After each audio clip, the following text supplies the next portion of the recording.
To think that maybe working with this family in any capacity was immoral, demonic. What are some of the adjectives they keep describing me as? Lori, she runs a few companies like E3 Tech, AZ Tech, and G Tech.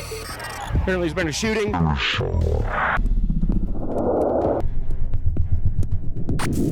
In America over the last 10 years. Counting or not counting gang violence? Great.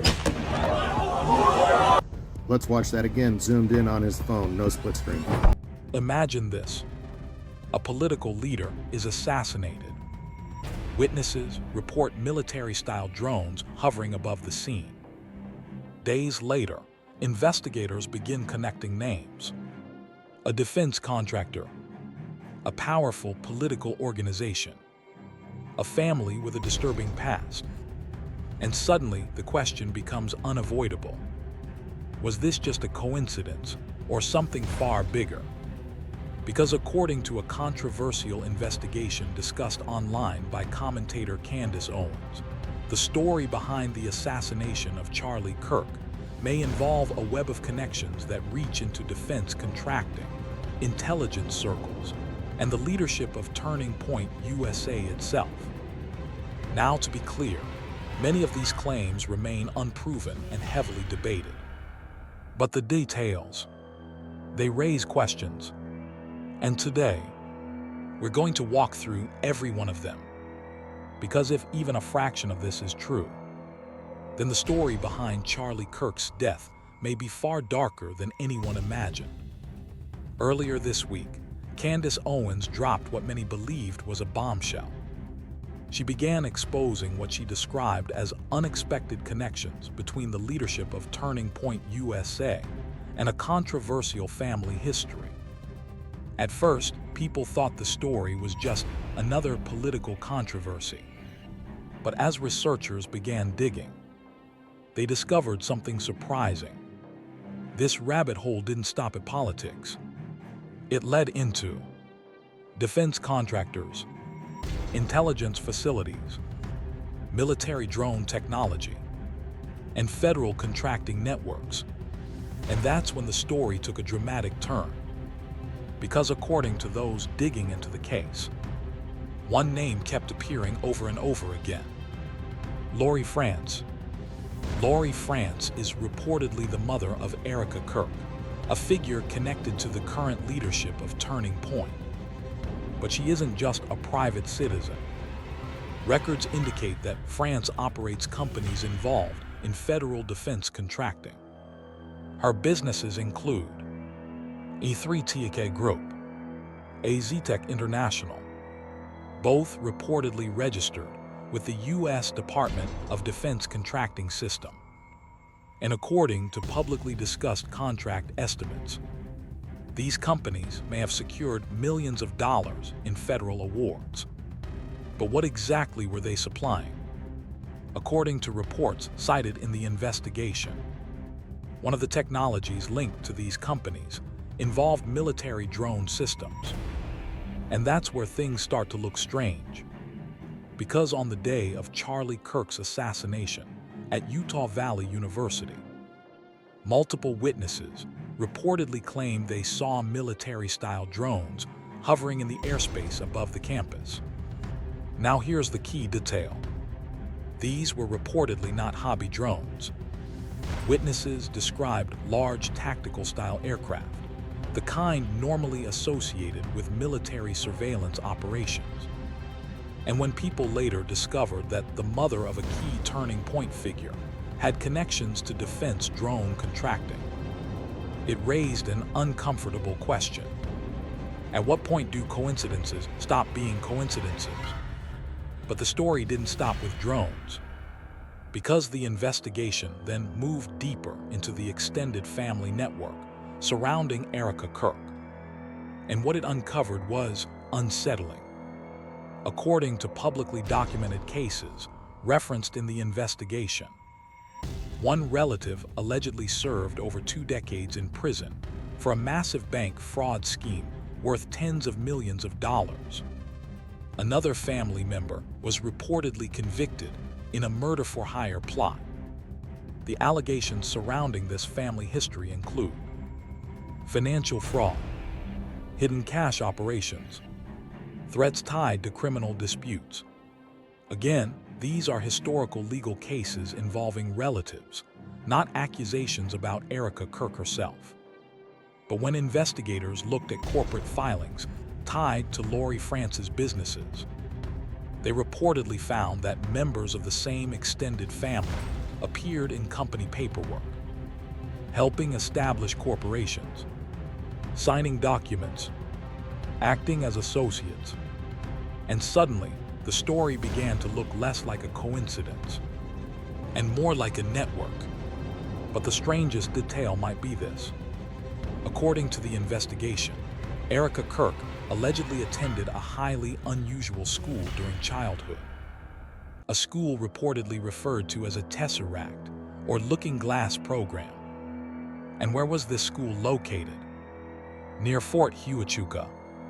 For those unfamiliar with the name, Fort Huachuca isn't just any military installation. It is home to the U.S. Army Intelligence Center of Excellence, one of the most important intelligence training facilities in the United States. Now, to be clear, there is no public evidence proving intelligence involvement in this story. But critics argue that the combination of factors is strange. Intelligence-connected location, defense contractor family ties, drone technology connections, political leadership influence. Individually, each detail might mean nothing. But together, they begin to form a picture that investigators say deserves scrutiny. The investigation also points toward a group known as the Secure the Grid Coalition. This organization involves several figures connected to national security policy and defense infrastructure. According to the claims being circulated online, companies linked to Lori France allegedly interacted with individuals connected to major defense contractors. And that matters for one simple reason. Defense contractors make money from military spending, and military spending often rises during geopolitical tensions, foreign conflicts, military escalation, which leads to a very uncomfortable theory circulating online. If powerful defense interests gain influence inside political movements, they may push policies that benefit military expansion. Again, this remains speculation, but it becomes important when we look at what happened after Charlie Kirk's death. Following the assassination, Turning Point began sharing older video clips of Charlie Kirk discussing Iran. At first glance, these clips appear to show him supporting aggressive action against the Iranian regime.